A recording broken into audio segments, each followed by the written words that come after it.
जय हिंद दोस्तों। अगर आप पंजाब हरियाणा हाई कोर्ट माली और सफाई सेवक भर्ती 2026 के लिए आवेदन कर रहे हैं तो इस वीडियो को लास्ट तक जरूर देखें। कई उम्मीदवार फॉर्म भरते समय ऐसी गलती कर देते हैं जिनकी वजह से उनका आवेदन रद्द हो सकता है। इस वीडियो में मैं आपको लाइव पूरा फॉर्म भर कर दिखाऊंगा ताकि आपका फॉर्म पहली बार में ही सही तरीके से सबमिट हो जाए। आप ये लिंक देख सकते हैं, इसका ऑफिशियल नोटिफिकेशन है और इसका लिंक मैं वीडियो डिस्क्रिप्शन में भी दे दूंगा। सबसे पहले मैं इसका रिक्वायरमेंट ओवरव्यू आपको बता देता हूँ। इसके लिए मैं अपनी साइट जॉब सरकारी अपडेट डॉट इन पे आ जाता हूँ। यहाँ पे ओवरव्यू बता देता हूँ। ऑर्गेनाइजेशन नेम है high court of Punjab and Haryana Chandigarh. Post name आपकी माली और सफाई सेवक की है। तो जो एप्लीकेशन स्टार्ट हो रहा है 9 जून 2026 है और टोटल वैकेंसी इसमें 167 है, जिसमें माली के लिए 92 है, सफाई सेवक के लिए 75 है। एप्लीकेशन की लास्ट डेट की बात करूँ तो 30 जून 2026 है और मिनिमम क्वालिफिकेशन होनी चाहिए नॉलेज ऑफ हिंदी और रीजनल लैंग्वेज की आनी चाहिए। अप्रोक्स जो इनहैंड सैलरी मिलती है वो 16 से 21 हज़ार स्टार्टिंग सैलरी इसमें मिल जाती है। सिलेक्शन प्रोसेस आपका इंटरव्यू के बेस शॉर्ट लिस्टिंग होगा। इसमें कोई भी रिटन एग्जाम नहीं होगा, ये ध्यान देना। इसको स्क्रॉल नीचे करोगे तो सारी डिटेल में जानकारी मैंने डिटेल में बताई हुई है, तो एक बार जरूर विजिट करके पढ़ लेना। अप्लाई ऑनलाइन करना है तो यहाँ पे लिंक दिया हुआ है। अप्लाई नाउ के बटन पे मैं क्लिक कर देता हूँ। यहाँ पे आप देख सकते हो आगे requirement of Mali, requirement of सफाई सेवक। ये दोनों एप्लीकेशन की डेट और एंड डेट सेम है और ये दोनों का प्रोसेस भी सेम है। मैं इसमें आपको कोई भी रिक्वायरमेंट का सेम है तो इसमें कंफ्यूज नहीं होना। फॉर एग्जांपल अगर मैं माली के फॉर्म भरता हूँ तो क्लिक हेयर करूँगा मैं। यहाँ पे आप देख सकते हो रिक्वायरमेंट ऑफ माली, आपका एम्प्लॉयमेंट नोटिस नंबर आ गया, स्टार्टिंग डेट आ गया, लास्ट डेट आ गया, एक्टिविटी अप्लाई ऑनलाइन भी है। एक्टिविटी अगर अप्लाई आपने ऑलरेडी लॉगिन कर रखा है तो एप्लीकेंट लॉगिन कर सकते हैं। मैं इस वीडियो में आपको रजिस्टर से लेके पेमेंट तक बताने वाला हूँ, आप ये देख सकते हो। अब मैं अप्लाई ऑनलाइन के बटन पे क्लिक कर देता हूँ। यहाँ पे आप देख सकते हो I have be acknowledge that I have read the question notice carefully then the proceed with the online application. मैं ओके पे क्लिक कर देता हूँ। यहाँ पे आगे आप देख सकते हैं बेसिक एलिजिबिलिटी डिटेल सेक्शन आ गया। यहाँ पे आपने सबसे पहले आपने पोस्ट सेलेक्ट करनी है। यहाँ पे आपको माली शो कर रहा होगा बेस्ड ऑन पोस्ट। फिर आपने एप्लीकेंट फुल नेम एंटर करना। फिर आपने बताना है are you domicile permanent resident of Punjab Haryana UT Chandigarh के, तो आपने यस कर दो। अगर नहीं हो तो सिंपली नो।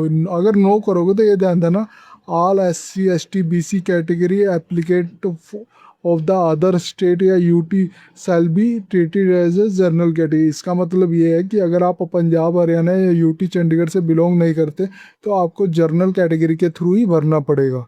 अगर आप डोमिसिली अगर आपकी है तो आप यस करके आप अपनी कैटेगरी चूज कर सकते हैं।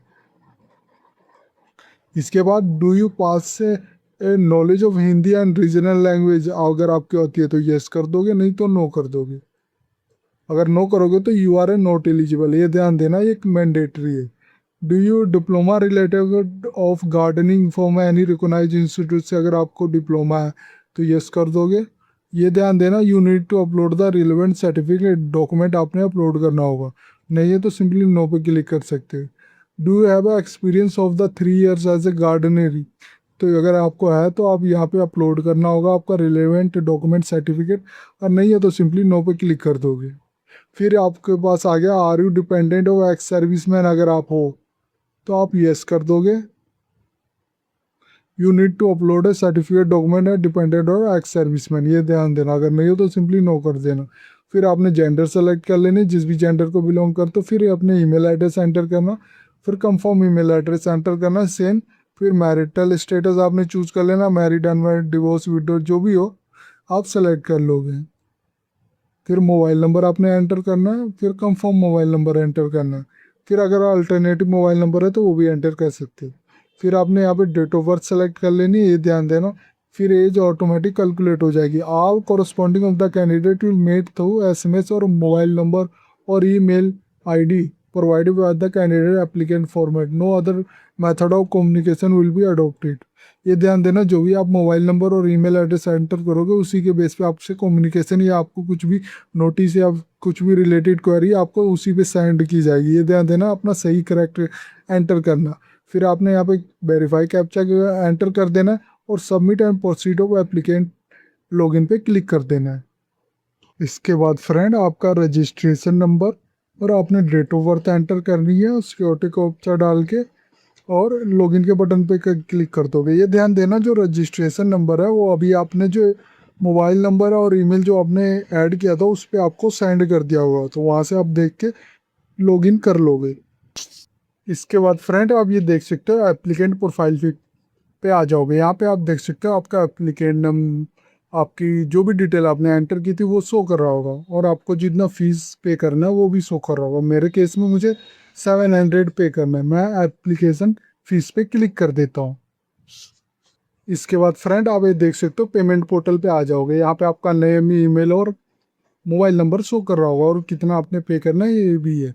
आपको डिफरेंट ऑप्शन दिए गए हैं पेमेंट मोड, जैसे आप कार्ड के थ्रू भी कर सकते हो, या फिर आपने यूपीआई क्यूआर कोड के थ्रू भी कर सकते हो, नेट बैंकिंग के थ्रू भी कर सकते हो। आपको जिसके भी थ्रू करना है पेमेंट वो आप कर सकते हैं। आप जिसके अकॉर्डिंग करना है कर सकते हो। इसके बाद जैसे ही आपका पेमेंट कंप्लीट हो जाएगा, आपका एप्लीकेंट सक्सेसफुली सबमिट हो जाएगा। आप उसकी कॉपी, आप पीडीएफ जो भी होगा वो आपने सेव कर लेना है, और जो आपको इसकी ट्रांजैक्शन आईडी होगी वो भी सेव कर लेना है। ये फ्यूचर रेफरेंस में आपके काम आएगा। इस तरह आपका ये फॉर्म सबमिट हो जाएगा बिना किसी गलती के। अगर ये वीडियो आपको अच्छी लगे तो please like and subscribe my channel. धन्यवाद।